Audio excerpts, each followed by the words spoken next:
What if I told you that the most powerful pirates in history weren't just robbing ships, they were running the world's first shadow economy?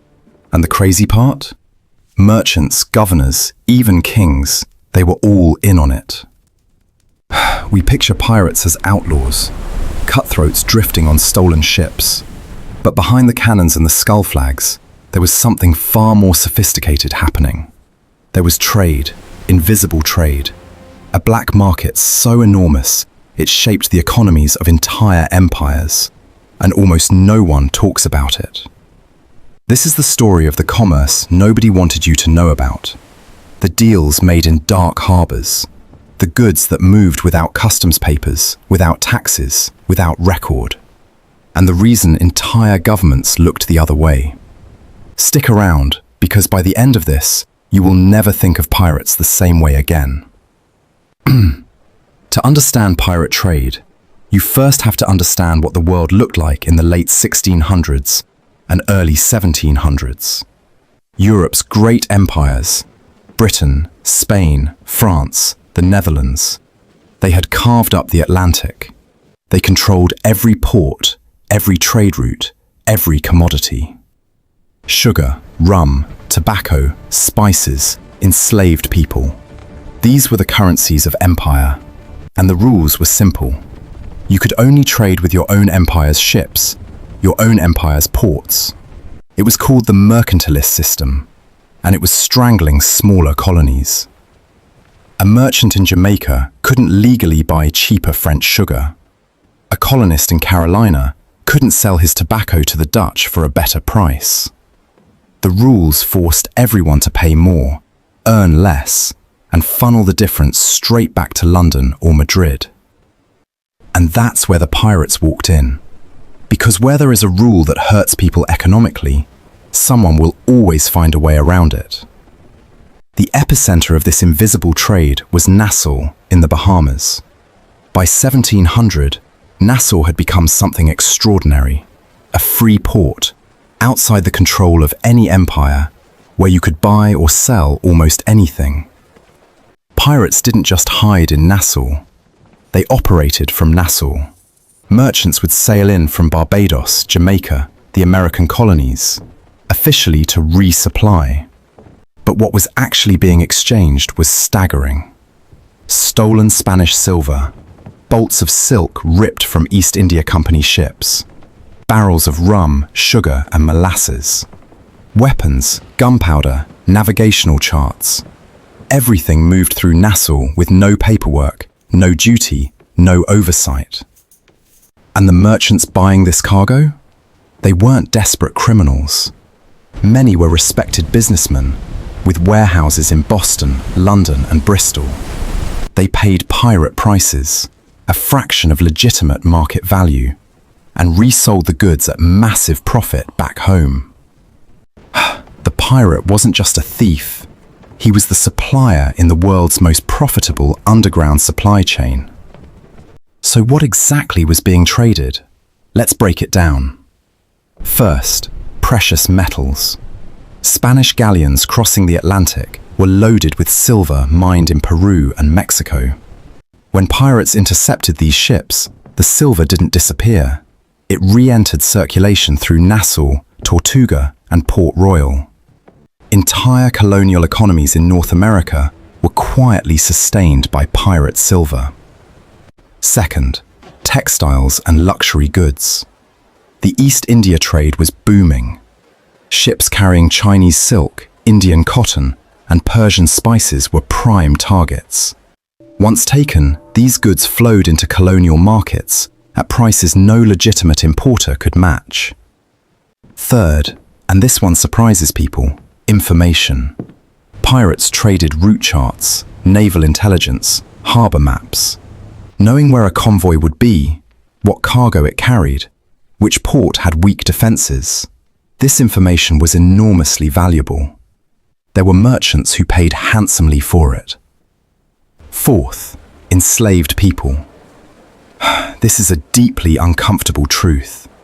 Pirates were not exempt from the slave trade. Many pirate crews raided slave ships, sometimes freeing captives, sometimes reselling them.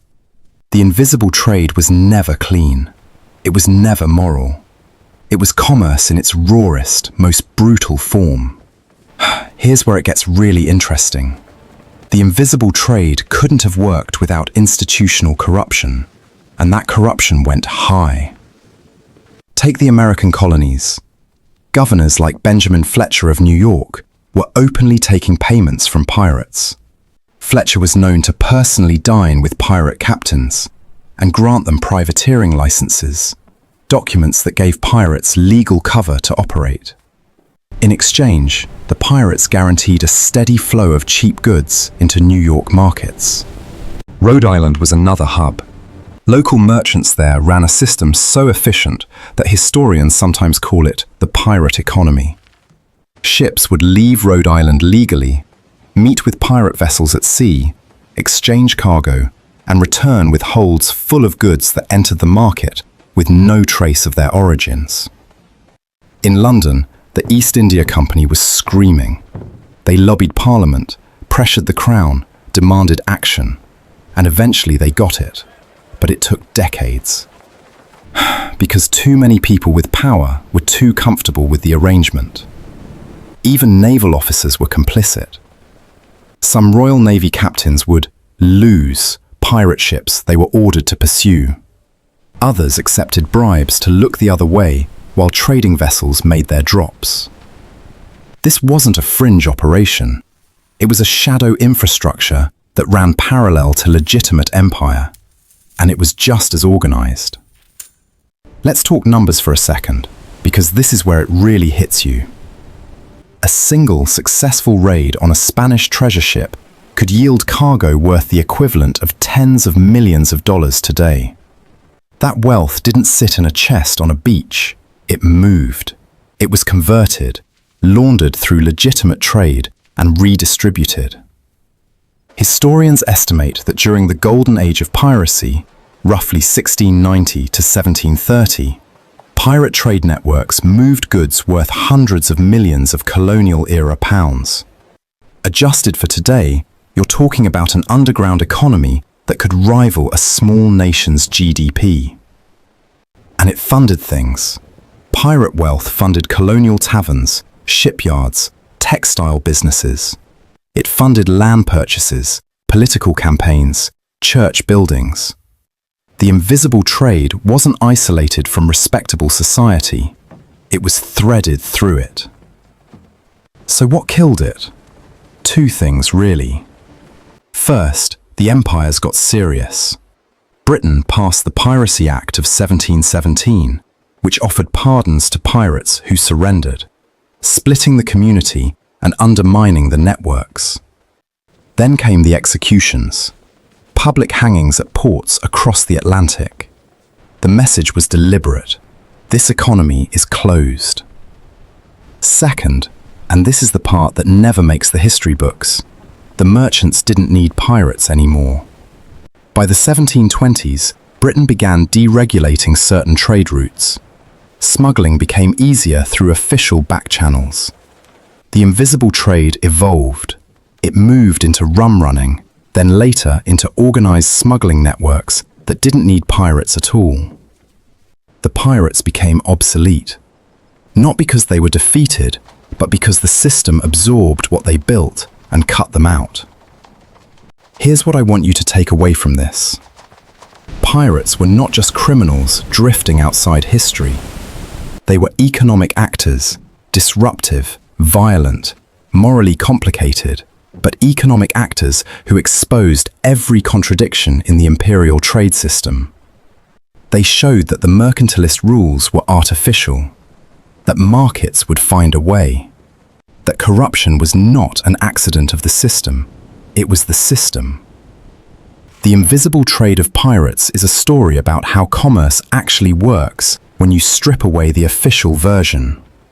It's about who profits, who gets written out of the record, and who gets hanged on the docks, while the merchants who bought their stolen cargo go home to their estates.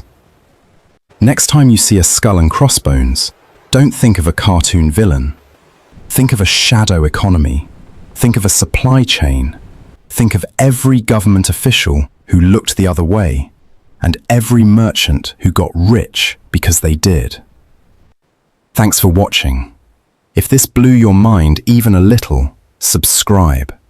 There's a lot more history they didn't teach you in school.